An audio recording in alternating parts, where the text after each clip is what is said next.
The legacy of st.Abraham Kidunaia lives on as an inspiration to all those who seek to live a life of spiritual fulfillment and enlightenment.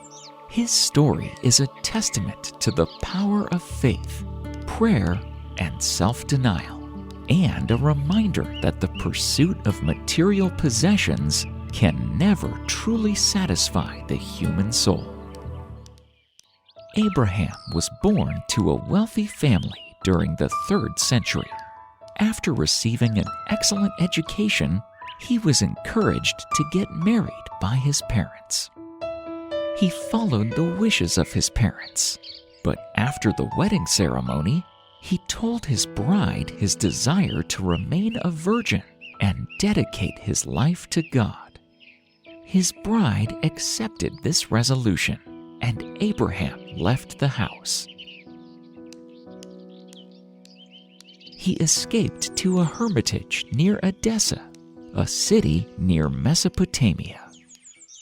His family searched for him for 17 days and were still more astonished when they found him.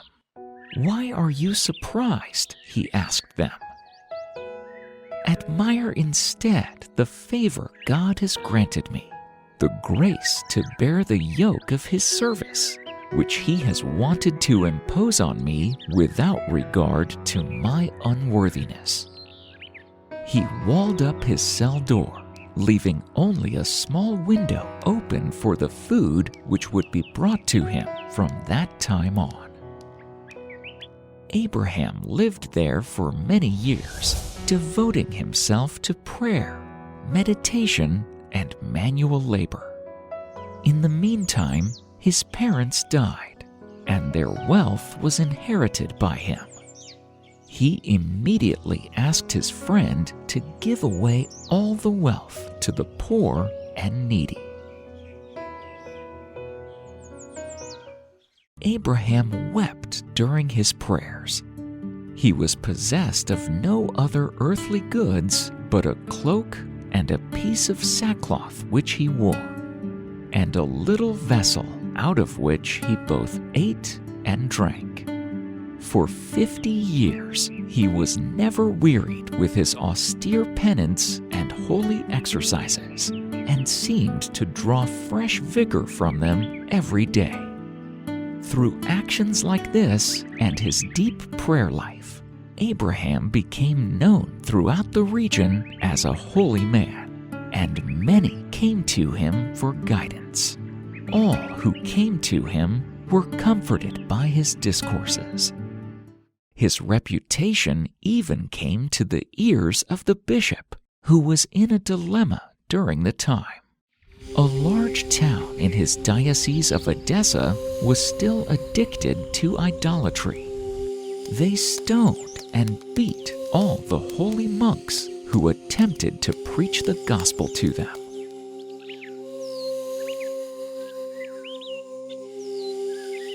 Abraham agreed to be ordained a priest, though much against his will. He was then sent to preach the gospel to the people of the diocese. The citizens were determined not to hear him speak. Nevertheless, he continued to pray and weep among them without intermission.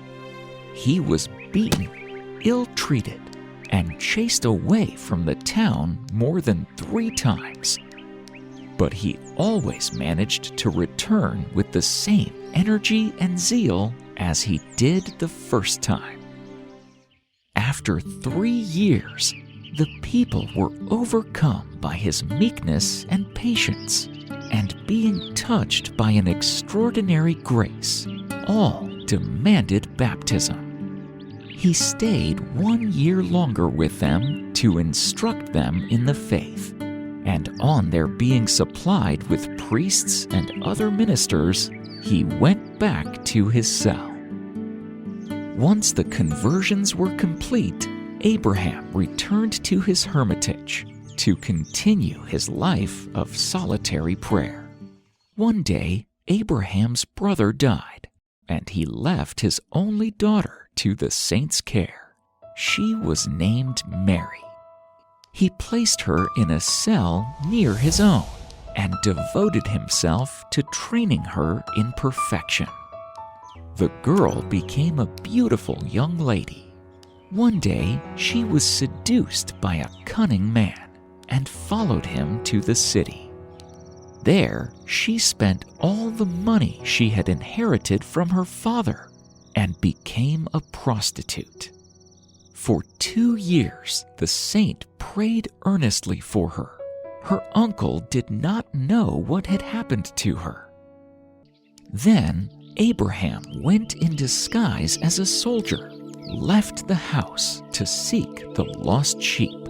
She repented and followed him back to the desert, where she remained until her death, 5 years after that of her uncle. Mary soon turned into a holy woman. We will learn more about her life in the next episode.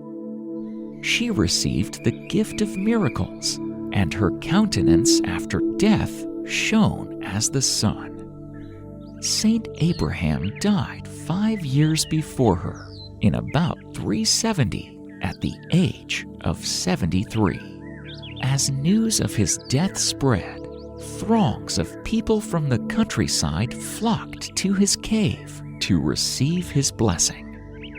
His legacy lives on, however, as an inspiration to all those who seek to live a life of spiritual fulfillment and enlightenment.